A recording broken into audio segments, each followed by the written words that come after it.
morning, good afternoon, wherever you are. Welcome to today's American Community Media Weekly National Briefing. I'm Pilar Marrero, Associate Editor of ACOM, and your moderator for today. Our topic is the mainstreaming of white supremacy, from the fringes to everyday life and the halls of American power. White supremacist and far-right ideologies that once operated at the margins have increasingly entered mainstream political, cultural, and even religious life in the United States. These ideas now influence elections, shape policy debates, and appear in spaces once considered immune from extremist influence. Today's panel brings together scholars and journalists who have studied this transformation from different vantage points like politics, religion, media, and governance to help us understand what it means for American democracy and for the communities we serve as journalists ourselves. We invite reporters, as usual, to post their questions in the chat, and we'll address as many as we can during the Q&A segment. We ask speakers to speak slowly for our simultaneous interpreters in Korean and Spanish.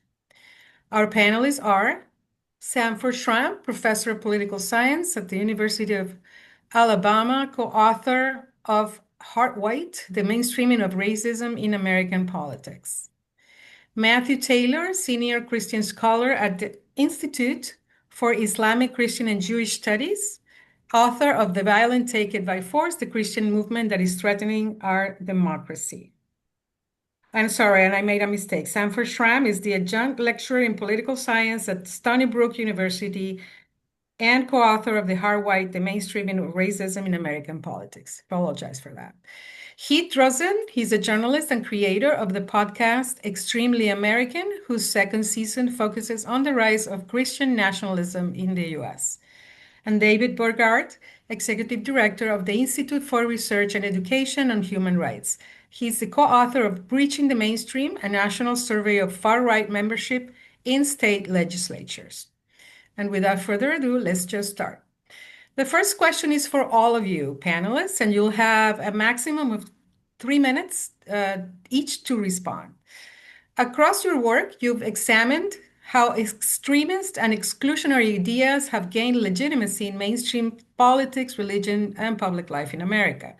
What conditions made this possible, social, cultural, or political? What does this shift tell us about the health of US democracy today? In other words, why is this happening in the United States? Professor Schramm? Hi. Oh, thanks for having me. One of the emails that you said recommended that we type out our answers, so I did that. So I'm going to read what I wrote here.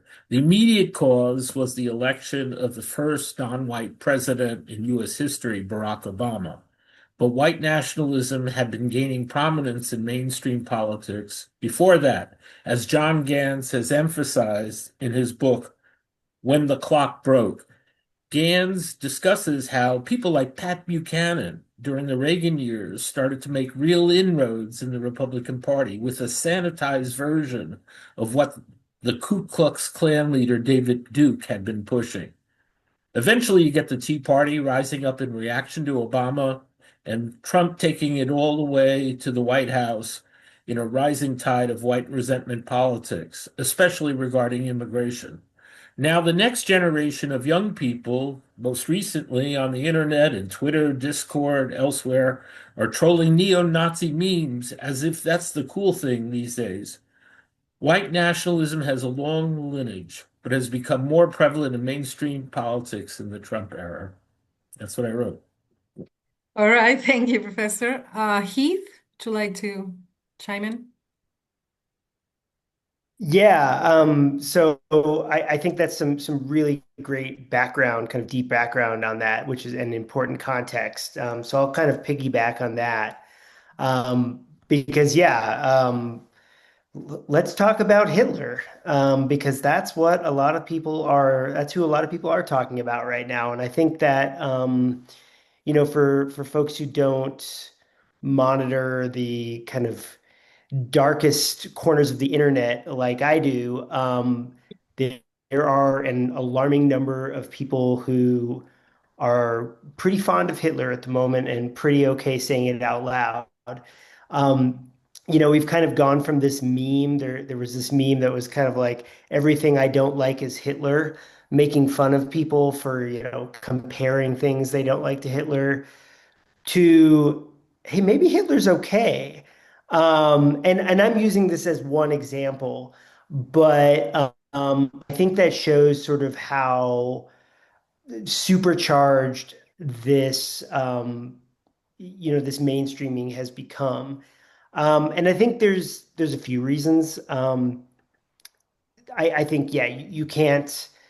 There's a very important quote from 2015 that I think people will recognize. They're bringing drugs, they're bringing crime, they're rapists, and some I Yes. assume are good people. And of course, that was Donald Trump. That was sort of the first big wow moment for a lot of people, some in a really bad way where they're like, wow, like why would he say that? And a lot of people, that connected with. And I think that kind of talk in politics has become a lot more acceptable. And so that's part of it. And I think social media is also a big part of it because a lot of people are online, on different platforms, and they get in echo chambers. And you start to say things there that you might not say if you're talking to somebody face to face, and you get a lot of approval online because you can be anonymous. And you also just don't really have to deal with face-to-face backlash. And I think you feel emboldened to say things that maybe you wouldn't feel comfortable saying in public. So I think those are two really big things. You've got political leaders saying things that they otherwise, in previous political eras you wouldn't say, and you've got online forums where you feel comfortable saying that, and it's accelerated very quickly. I mean that it's. I think the rise of social media has made these things happen in, months rather than years, and or even faster. And I think that's a big part of why we're seeing ideas that would be abhorrent to any mainstream politician become pretty acceptable in a way that I think 10 years ago, even most people would be surprised by. Thank you, Heath. Matthew? Yeah, thank you. I very much agree with everything that I've heard so far. I've observed some of these same dynamics that Heath and Sanford are describing, both the kind of online dimensions of this, the backlash dimensions to this, especially around the Obama administration and Obama presidency. In my research, I tend to focus on a lot of the religious factors that are going on and that are driving a lot of this. And one of the things that has really shifted in the last 10 years, really beginning with Trump's first campaign, actually in 2015, is the enlistment of a whole new set of radical Christian actors in these movements. And some of that has been through some of Trump's kind of idiosyncratic appeals.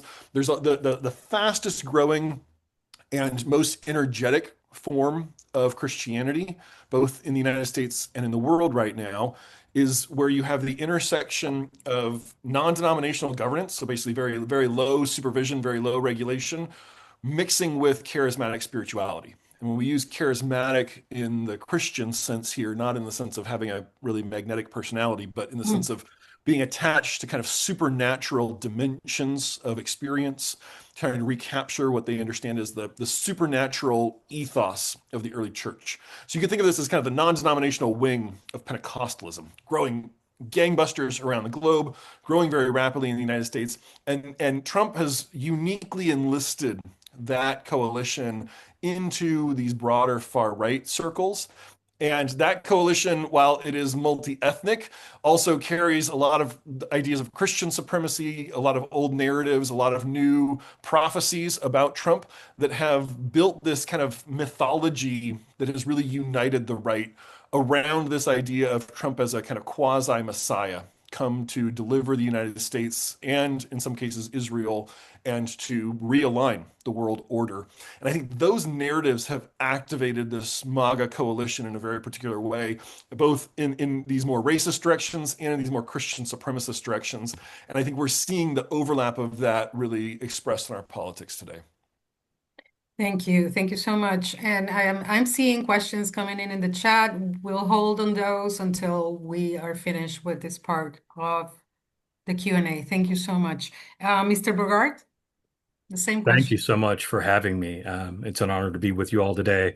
Um, right now, I'm in Kansas City, sitting in the office of the late Leonard Zeskind, the founder of the Institute for Research and Education on Human Rights. His book, Blood and Politics: A History of the White Nationalist Movement from the Margins to the Mainstream, is an amazing look at the kind of rise from the 1970s up until the election of President Obama in terms of how the far right was moving so effectively in their march from the margins to the mainstream. One of the things that Lenny's always stressed, and our work at the Institute has always stressed, most importantly, is that movements matter. If you want to understand this wave of far right activism into the mainstream, you need to understand the different political tributaries that are driving that movement.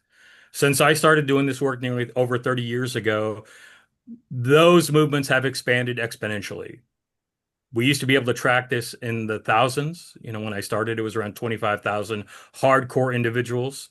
Today, just in one segment of the movement, the kind of COVID denial, anti-vaccine movement during the height of the pandemic, we were able to track 2.4 million activists around this country who were readily exposed to these ideas, sharing in the kind of conspiratorial thinking, and most importantly, engaging in the kind of racial resentment that has become so utterly commonplace today. That kind of movement activism not only creates the momentum for movement on the ground, it also has a real important movement in terms of shaping politics.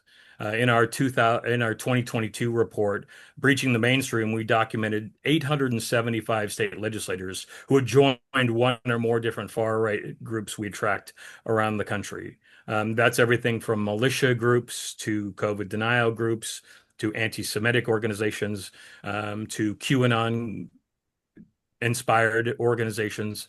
Um, that does two things. When you have state legislators who are providing that kind of stamp of approval to these groups by being a member of it, but it also provides a pipeline for those ideas that were once confined to the margins to be directly pumped into the mainstream and now to become public policy. So, for instance, when I started doing this work, you used to hear folks like Bushy breeder John Trockman out in a backwoods militia meeting talking about chemtrails and the supposed conspiracy around spreading, you know, chemicals through the air and the kind of streaks you see across the sky when planes go across. Now, today, two states have adopted laws against geoengineering using the same conspiracy theories that were once considered laughable at best. So those ideas, while once confined to the margins, now move directly into the mainstream. So movements matter, and it's really important to focus on those, and ideas matter. And the confluence of those two is what we're seeing today as those ideas are becoming more mainstream. In our 2024 look, we found that there were nearly 1,000 state legislators who had joined those groups. So the problem is certainly persisting, and it's an order of magnitude larger than when I started doing this work. Thank you so much. I'm going to move to specific questions for each panelist now. And the first question is for Professor Schramm. In Hard White, you and Richard Fording describe how racial resentment and white identity have become organizing forces in US politics. Can you explain how these dynamics shape voter behavior and policy priorities today, and what that tells us about the durability of white identity politics beyond the Trump era? Yeah, that's a really important question. So this idea of white identity politics is relatively new, and for a long time, white people obviously were vulnerable to believing all kinds of racist ideas and so on, but they didn't necessarily have this self-consciousness about being a white person. Um, Ashley Jardina's book, White Identity Politics, I think really does a great job of highlighting how this has come to the fore, where more and more white people seem to be uh, self-conscious about being a white person. They're like seeing themselves as the new victims that are being passed over in an emerging age of multicultural inclusion. And they make up now a big part of Trump's Make America Great Again movement. And this group is a distinctive feature in the Republican Party overall. And a lot of them support, for instance, the unconstitutionally illegal, violent ICE crackdowns and the practices of border and custom patrol in cities like Chicago and elsewhere, which hopefully eventually will be called out. I think a lot of people in this group embrace the idea that white identity is threatened, and they feel that the government is in need of standing up for them. A lot of them see the federal government as the enemy because it has failed to do so. I think a lot of them don't support how violent the crackdown has been on undocumented immigrants, but nonetheless, they support more action by the government to stand up for white people all along.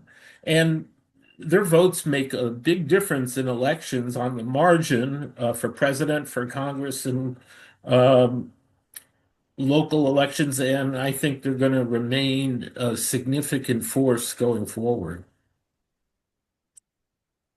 All right. Thank you so much. Okay, so I'm going to ask from Heath and from Matthew, because we're going to talk about Christian nationalism and what it is and why it is important to discuss it in this context. Um, why are we talking about this in a briefing about white supremacy? Why is this particular flavor of Christianity involved in politically extremist ideas? Please, before we go in there, please tell us your definition. This is for Heath and Matthew. Please tell us your definition of what it is. What is Christian nationalism and how it differs from other kinds of Christianity? Um, Matthew? Sure. So I think of Christian nationalism as a tendency, a habit of mind, very deeply embedded in American culture, that conflates one's religious identity, in this case Christianity, with one's kind of national and political identity, and sees those things as overlapping, or sees the country as a carrier of a kind of Christian essential identity. And then that, obviously, when we're talking about Christianity and religion in the United States, religion and race have become deeply, deeply embedded throughout American history, with especially through white Christians weaponizing Christianity against people of color, even Christians of color, as a means of kind of defining themselves as intrinsically belonging to the United States, and thinking of the United States as somehow intrinsically Christian. Often they'll add in kind of an Anglo Protestant, or something with a marker around race in there as well, or European Protestant, or European heritage, right? So they're trying to kind of tie together these kind of historical identities.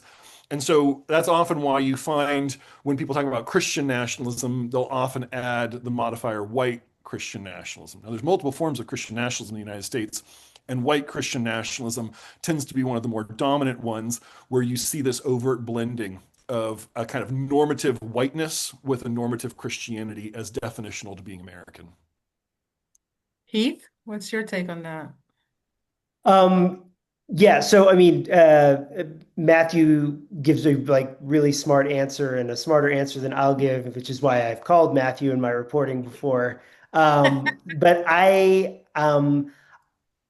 yeah, I don't disagree with anything there. I maybe like have a more simple definition when people ask me that question, because I think Christian nationalism is many things, and there's a lot of strands. I talk about how there's Christian nationalists who absolutely despise each other because they don't agree with each other's view of Christian nationalism. So I try to find the things that tie them together. Um, and I mean, one big thing, which may seem obvious, but I think is really important, because we're not talking about Christianity, right? My season on Christian nationalism is not about Christianity necessarily, even though it's about Christians. It's about a movement, a specific movement that's actually at odds with, I would say, the vast majority of American Christians. So one big thing is that, for me, if you're a Christian nationalist, it means you want a theocracy in America in some way, shape, or form. I think an important part of Christian nationalism is the nationalism, in that you you don't simply want to be free to practice your religion. You want your religion to dominate government. You want the government to be based explicitly on Christianity, and that every law needs to have a basis in Christianity. So that to me is sort of the foundational thing, where it's like, okay, I think you're a Christian nationalist, whereas you, who are a devout evangelical, but believe in pluralism and believe uh, that freedom of religion means that no religion is favored by government. Then I don't think I consider you a Christian nationalist. So that to me is a big part of it. One other thing that we'll probably get into later that seems to bind Christian nationalists together is this idea of a strict patriarchy. That is something I found pretty much everybody I talked to, and I've talked to a lot of Christian nationalists, they pretty much all agreed that men should be in charge. Most of them agreed that women shouldn't be able to vote. That's actually a really, maybe to some people, a Mhm. surprisingly unifying point. Like there's not much debate on that I found in Christian nationalism. Wow. Not just that women should, follow men's lead, but that they should be disenfranchised completely. There's some other things, but I would say, those are some real foundational ideas. Theocracy, patriarchy. Hmm. Hmm. I'm sorry. So let's go to Devin, and then I'm going to go back to the others. Devin, you've already talked about your report that you did a few years ago, a little bit, where you document the far right membership in state legislatures nationwide. Um, and my question is, how do these networks help move extremist ideas from the margins into lawmaking and governance? How does that happen? And if you have any examples that you can point to. Absolutely. I think that in addition to the ones we've already talked about, there are a number of examples of where ideas that were incubated and kind of cultivated on the far right have moved directly into the mainstream. And to understand how that happens, it's also, I think, important to understand that kind of larger ideological underpinning that makes so much of this that provides so much glue to so much of this. It's, what Lenny Mm. Zeski called middle American nationalism. It's the idea that white middle Americans are being squeezed from above by elites and from below by by the multicultural hordes. And it's out of that that comes the grounding in so much of the both the conspiracism that we hear today, as well as a lot of the calls for the pushes for the massive militarized crackdowns on undocumented immigrants, on the push for legislation attacking the LGBTQ community, towards the continued support for the erasure of Black history and the larger civil rights struggle. All of those come out are ideas that are baked inside the margins and through this pipeline moved in through the movement pipeline moved more directly into the mainstream, and they've become public policy. So you see that whether it's the hundreds of pieces of legislation around things like removal of fluoride, to anti-vaccine legislation, to the pushing for anti-trans legislation, to more attempts to curtail women's rights, to a whole range of issues. They don't appear out of nowhere. These aren't ideas that appear spontaneously. They are cooked in the margins, and thanks to that pipeline, now moved into the mainstream in a way we haven't seen in decades. Wow. Okay. Going back to Christian nationalism, for Matthew, you told me that you've noted a surge of white supremacist thinking within Christian nationalist circles during the second Trump administration, even as some communities of color remain part of his advisory orbit. Um, what does this say to you? Says to me that the MAGA coalition is really complicated. So when we talk about Christian nationalism, and I appreciated some of what Heath was drawing out there, I would really say, first of all, Christian nationalism is a massive phenomenon in American culture, in American history, but there are some fairly benign forms of it, right? Like I grew up in an evangelical church where we had an American flag and a Christian flag in the front of the church. It was blending, right? National symbols with religious symbols. That's technically Christian nationalism. Is that a grave threat to American democracy? I don't think so. Then again, you can look in footage and see Christian flags alongside American flags on the front lines of January 6th. That is a grave threat to American democracy, right? So I think we need to be attentive to these more extreme forms of Christian nationalism, which I tend to call Christian supremacy. And there's at least three major strands of Christian supremacy that are very ascendant and active in the United States today. One is a kind of far right Catholic strand that is deeply opposed to the legacy of the Second Vatican Council of the 1960s, that is kind of arguing for a form of kind of Catholic traditionalism tied in with Mhm. Opus Dei, tied in with integralism, very influential around the Supreme Court. A second one that I know that Heath has done a lot of work on is this kind of this form of Christian nationalism, Christian supremacy coming out of Calvinism, a very Protestant form of this.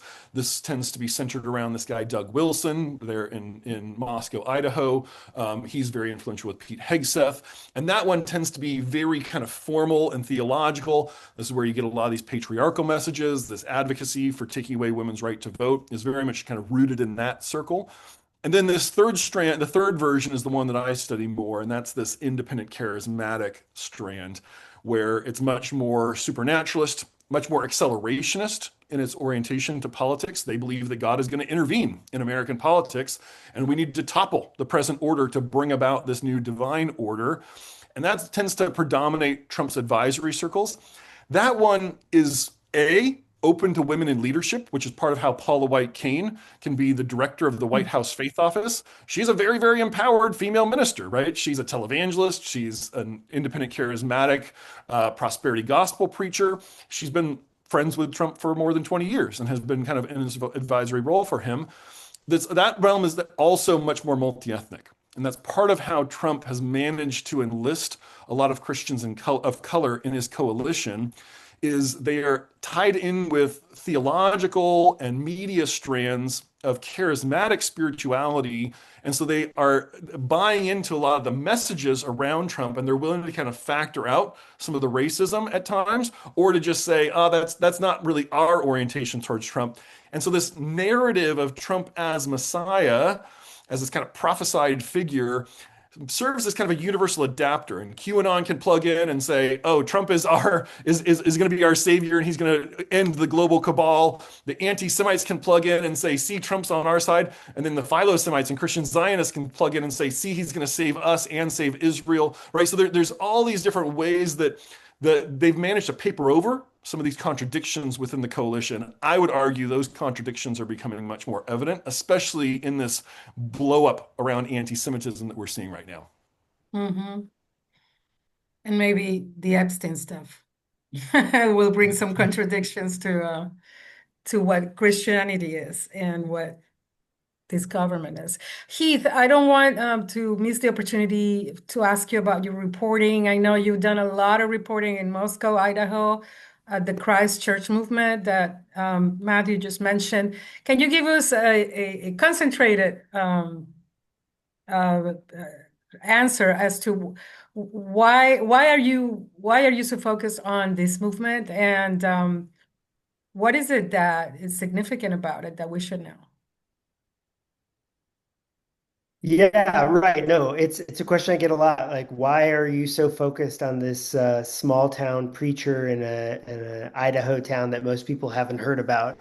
Um, and yeah, what's interesting about Doug Wilson, who leads a church called Christ Church, but actually, maybe more importantly, leads a whole kind of quasi sect of Christianity called the Communion of Reformed Evangelical Churches, which, as Matthew mentioned, it's this Calvinist. It's this kind of Calvinist Christian nationalist sect. And yeah, he's in this college town in Idaho of about 26,000 people. And and there's sort of an interesting fight in the town over the soul of Moscow, Idaho, where Doug Wilson explicitly has said he wants to make it a Christian town, and the most of the residents of Moscow don't like that. They're actually pretty liberal. It's one of the few liberal cities in Idaho, and so there's this whole fight there. And that story drew me. But I think what I found out in my reporting and what makes Doug Wilson interesting to a much wider audience is that you could argue that he actually has a lot more influence nationally than he even does in his own town. Um, because Moscow, Idaho, his church has a big footprint and they've bought up a lot of property, and his allies have bought up property. But the town is still liberal, and they still elect liberals to local government posts. Nationally, though, he's really grown in stature. He's built up what my co-reporter James Dawson has coined a Christian industrial complex, and I think that's a really good term for it because he has a whole empire, a whole education empire, first of all. So he's built up a fundamentalist Christian school network from coast to coast, nearly 500 schools. And his plan, as he told me, is basically to build this spiritual army where kids are in his ideology from kindergarten through college. And he's also built up a church network. He's got churches across the country, and he's opened more, including his latest one in DC, which Pete Hegseth has been to several times. Wow. Pete Hegseth, of course, the Secretary of Defense. He calls it Secretary of War. Yes. Whatever you want to call it. One of the most important appointees in the government, and he is a follower of Doug Wilson. He's praised his writings. To be clear, Doug Wilson is a guy who doesn't think women should vote, thinks the Confederacy was the good guys in the Civil War, thinks that the LGBTQ community should be outlawed. And this is my analysis. This is exactly what he told me. So, you can hear it straight from him in my reporting.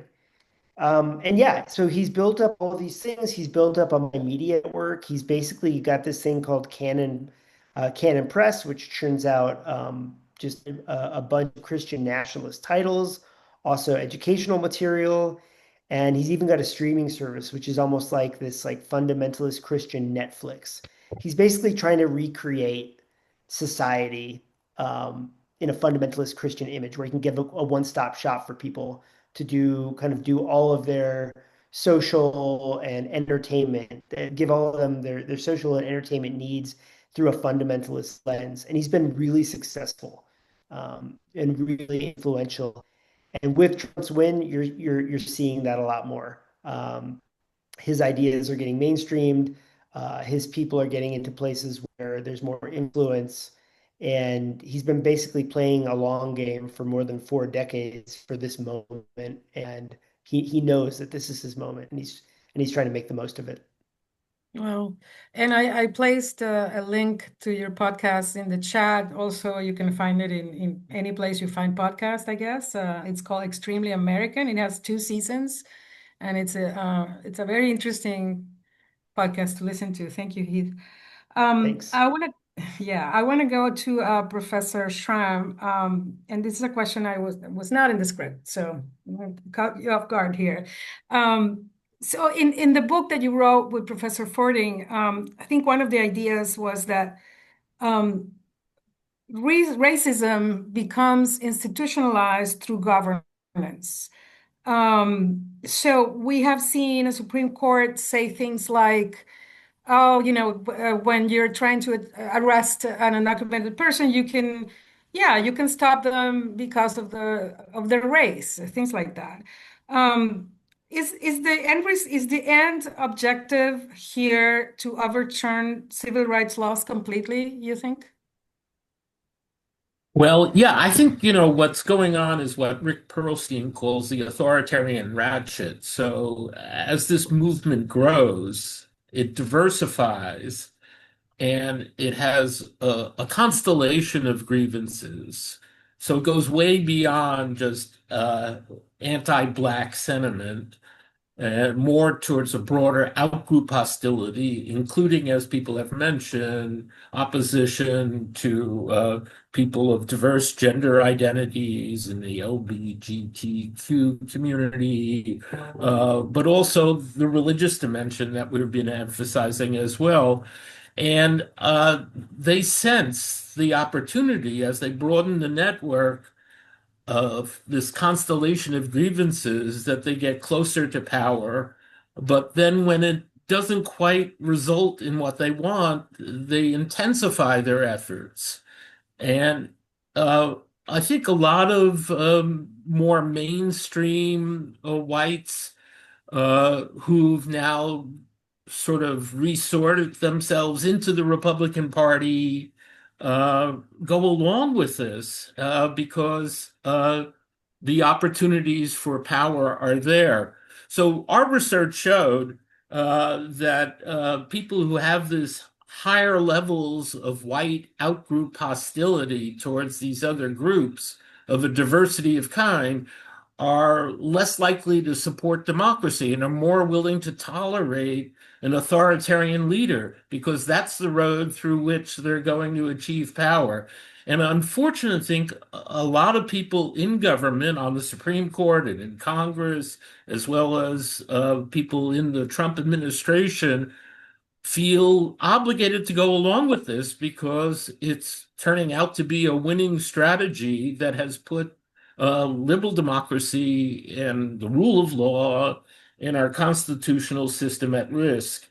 And you see, like Supreme Court decisions or the big, beautiful bill and Mm. various actions by all branches of government at all levels of government, local school boards as well, are moving in this direction. And it's, I think, a very frightening prospect. So I was looking, thank you, Professor. I was looking through there's a lot of good questions. So let's just go to the chat and start. And the first question was from Shabnam Afsa. Shabnam, you want to ask your question? Have you get unmuted shortly? Yeah, The mine was a question. very basic question. I know that church attendance is going down over the years in the US. And then I wondered if that's happening on the one hand, why is it that Christian nationalism is going up on the other hand? Yeah.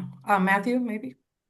Those things are actually very related. So, up until about 1990, about 90% of Americans identified as Christian. Mhm. So when the religious right in the 1980s and 1990s said, we're the moral majority, and if we can just get Christians voting the way that we want them to vote, we can take over American politics, that wasn't a crazy thought. Now, today, there's been this severe, rapid secularization going on in the American population. Today, we're down to around 62, 63% of the population identifying as Christian.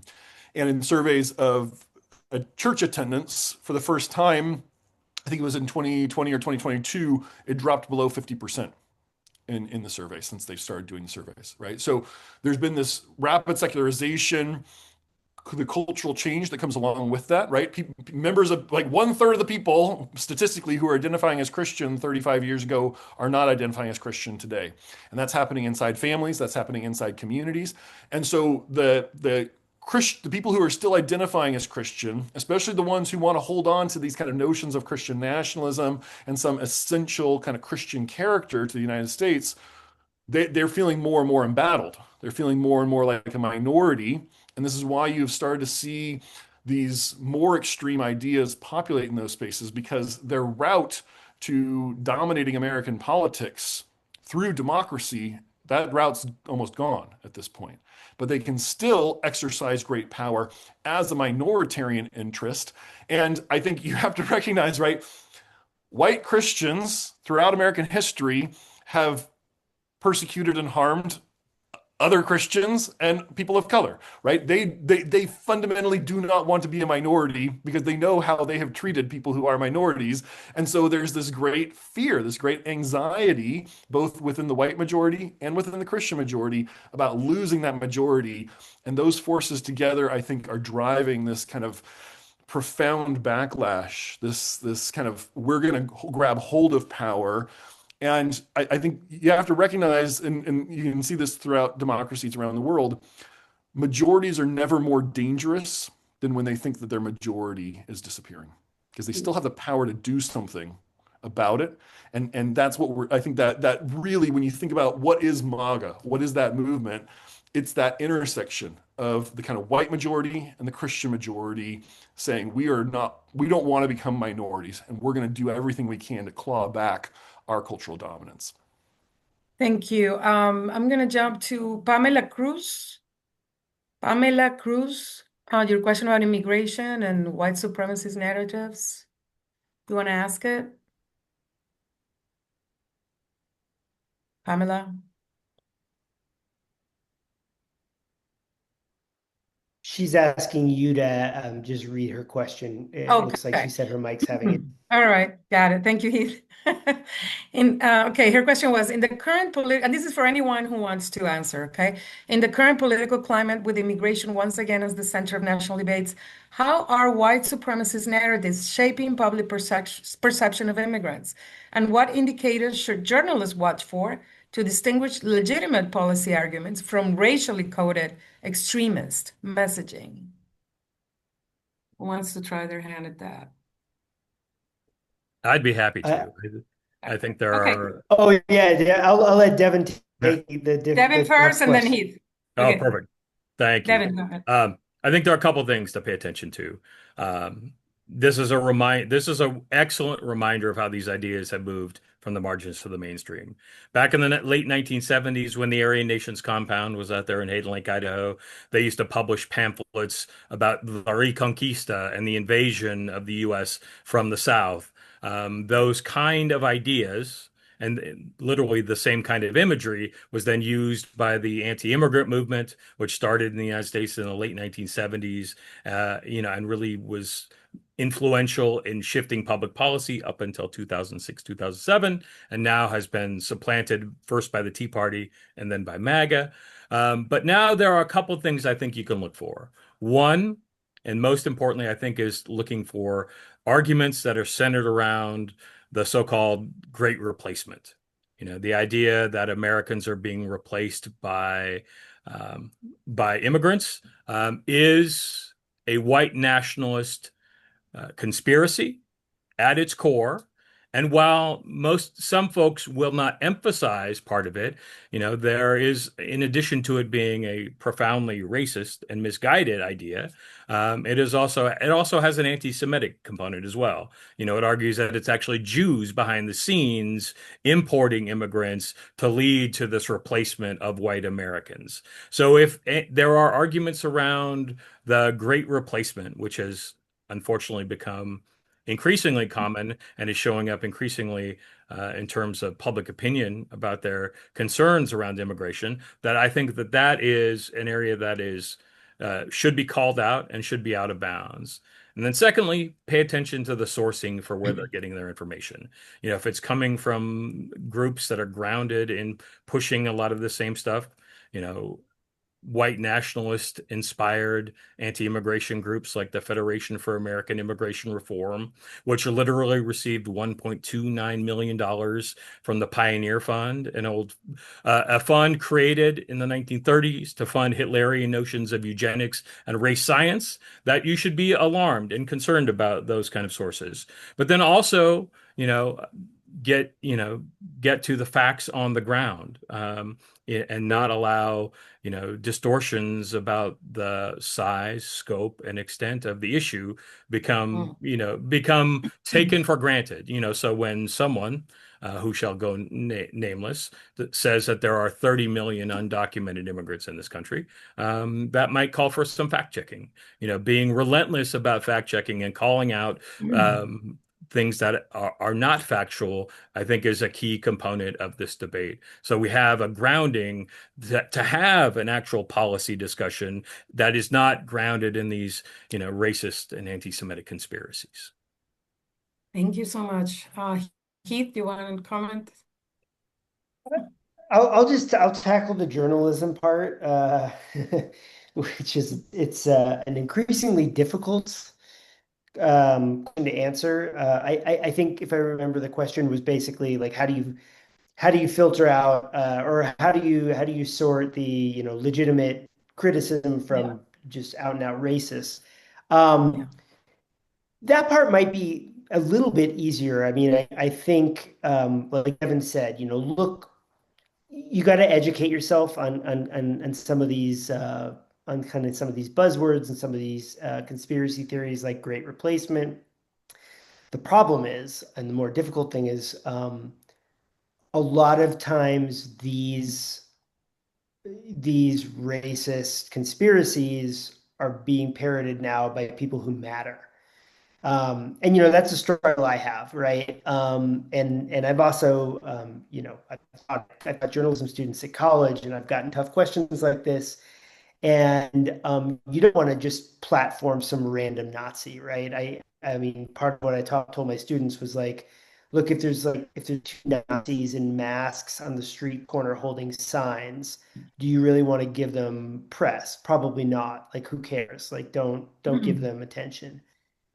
But if Tucker Carlson is talking about the Great Replacement Theory, he matters, and it's yeah. I mean, you I think ignoring people who influence policy, who influence public discussion in a big way. I think you ignore them at your peril. I think you need to call out the ideas for what they are, put them in context. But yeah, it's harder and harder because these off the wall ideas when they're said by people in really high positions of power, up to and including the president, then I think you can't ignore them and you need Mm. to tackle them in a smart way. And I say that like I know exactly how to do that, and I don't. I walk that tightrope all the time. But yeah, I think you need to be as detailed as you can about, if there it is a conspiracy theory, why it is unfounded, and where it comes from, and why you should be cautious about it. Thank you. Going to another question in the chat. This question is from Aitana Vargas. Really interesting question. She asks, in 2022, Tania Hernandez, a Fordham University law professor and author of the book Racial Innocence: Unmasking Latino Anti-Black Bias, argued that white supremacy and racism are deeply rooted in Latin America and Caribbean nations. She said, in Latin America, white supremacy is alive and well. Here's the crux of the question. Her statements appeared in an Axios article referencing white supremacist Nick Fuentes. You can hear the last name there. It's Latino, who continues to grow his huge social media following in 2025, and whose father is half Mexican American. The article stated that Fuentes is a part of a small but increasingly visible number of far-right provocateurs with Hispanic backgrounds who spread racist anti-Semitic messages. She asked what panelists think about these statements. Anyone? I I can maybe start. So I don't track Fuentes as much directly, but I think it's that one of his grandparents was Latino or Latina. I think that's the origins of the name. And yeah, the reality is Hispanic Latino is a very complicated identity in and of itself in the US, right? That can include people who can trace back 10 generations in the US and also people who just immigrated themselves, right? And so depending on the region, depending on the location, depending on how that person identifies, they can definitely overlap with elements of white supremacy. I'll just tell an anecdote just to illustrate how sometimes strange this can get. I was interviewing a one of the figures that I track, a Latino Christian advisor to Donald Trump, activist on immigration. And as I'm interviewing him, I was asking, like, why are you not speaking up about what Trump is doing to immigrant Christian communities right now through these ICE raids, sometimes even at churches? And he said, well, we're trying to work with the administration, and I believe that Donald Trump is anointed by God to fix our immigration system, but we're just waiting for those conditions to be right, and because he's prophesied to do that. And I have been praying for Stephen Miller to be removed from this administration since 2017, but God has not fulfilled that yet, right? So there's he's at the same time saying he's advocating for immigrant rights and for Latino rights, even as he's partnering up with people who are espousing great replacement theory Yeah. and white supremacist themes Matthew, and trying to hold that is together. this Reverend Samuel Rodriguez by any chance? No, it was another one, but Okay. I also track Sammy Rodriguez. Okay, because I've been tracking this guy forever, and he's also in the same position, pretty much. He has I think he has a very similar internal rationale. Mhm. Yeah, yeah. All right. Anyone else have anything to add? Yeah, I just add that I think the question itself highlights the importance of ideology to these folks. That as long as you're willing to go along with the white nationalist program, there is space for you, at least right now, in that larger struggle to create a white nation. Some of those issues then about Latino representation or participation will get sorted later, but the primary focus is creating a white nation in a kind of revolutionary project right now. So, and as for Nick Fuentes, having written the first big national report on him back in 2019, I think it's important to remember that, that he's someone who is not just someone who espouses racist ideas. He's not just an anti-fascist. He's not just a Holocaust denier. He's not just someone who says bigoted things. Nick Fuentes is a man with a project. He's a young man who believes in fascism and National Socialism in particular, and has used a kind of mainstreaming project and targeting the rump of kind of mainstream conservative institutions as a way to both pull them in his direction and expand the Overton window for the discussion of white nationalist ideas. So while much of the attention these days is on what the Trump administration is doing, it's also important to keep in mind that there is an external force also pulling MAGA and the rest of them even further in a whiteward direction. Wow. Okay, going back to the chat. Rebecca Bartus, do you want to ask a question or do you want me to do it? Uh, let's just do Yes, it in. thank you. Okay, go ahead. Go ahead.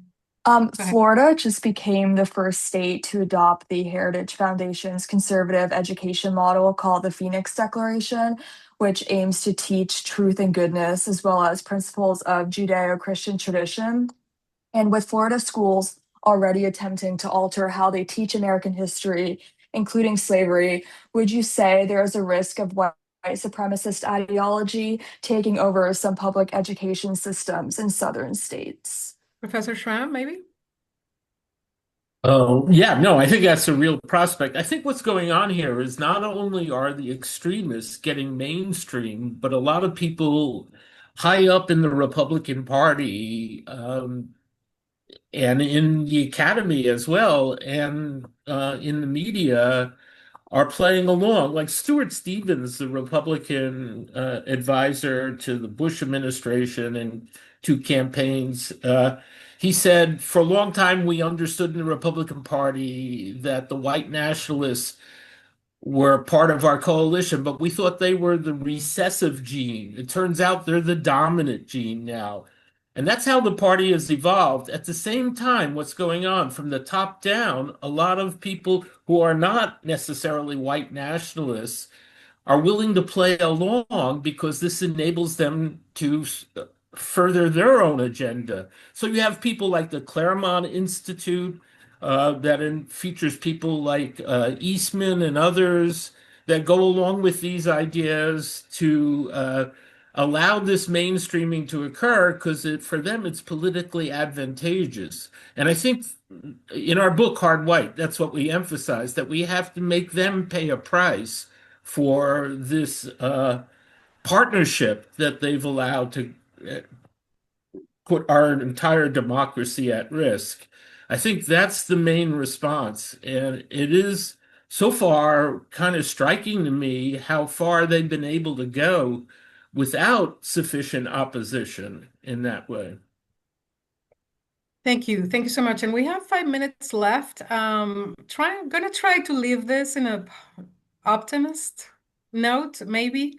And I wanted to go around the panel and ask, you know, is there a way to rebuild civic trust and shared values amid the normalization of these extremist policies? How do we get there? Maybe we'll start with Professor Schramm and go down the list. Well, yeah, I think it's a real challenge. Right now, the parties are so polarized and they've sorted themselves along these racial lines. Uh, the main way that we can fight back is by defeating the Republican Party and making them pay a price for this alliance that they've allowed to happen with almost no regard for the implications or our ability to sustain a democracy. So the more that we uh, resist that electorally, I think the more we will be successful. Matthew?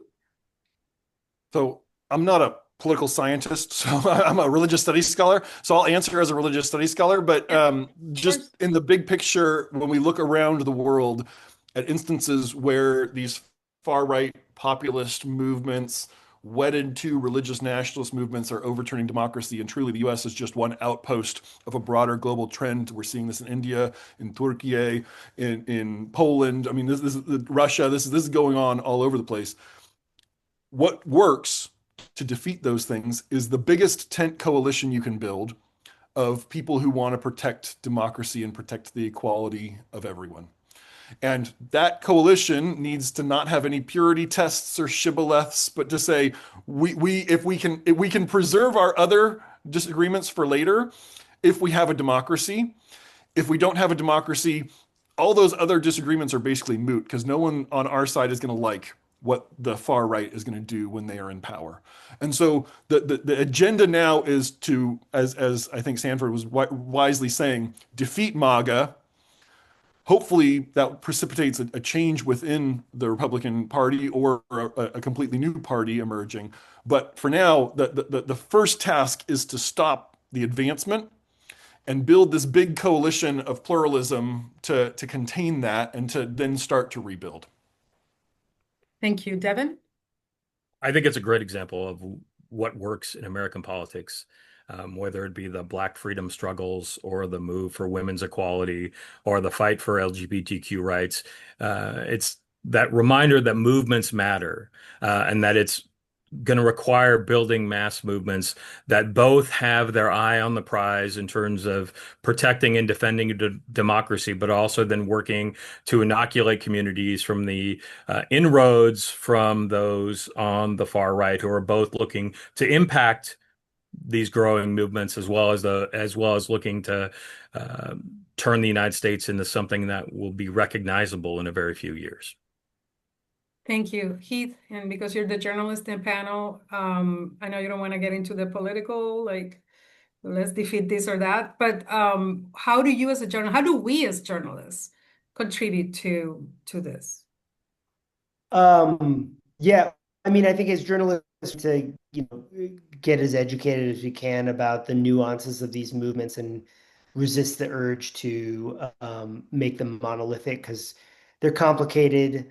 There's no better example of what a melting pot America is, the melting pot that Nick Fuentes rejects, than Nick Fuentes himself, a part Mexican American man who's leading the leading neo-Nazi in America.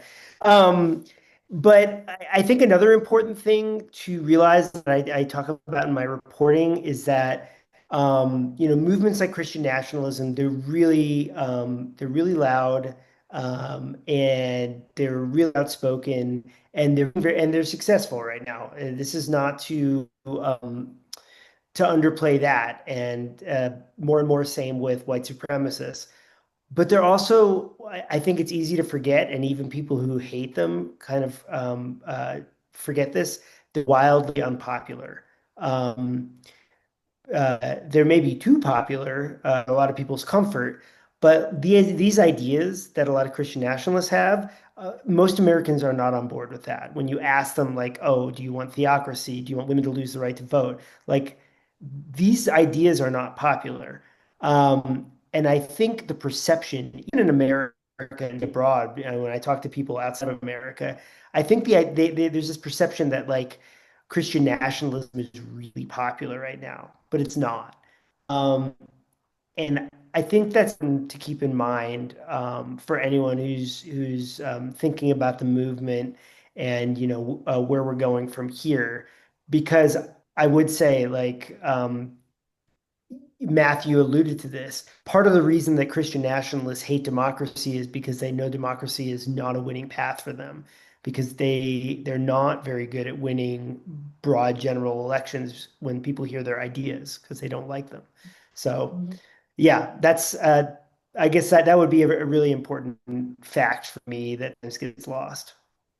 Thank you, gentlemen, for this incredible discussion. I really enjoyed it. We left a lot of questions in the chat, unfortunately, but I hope that people, journalists got a story or two out of here. So thank you and have a good weekend, everyone.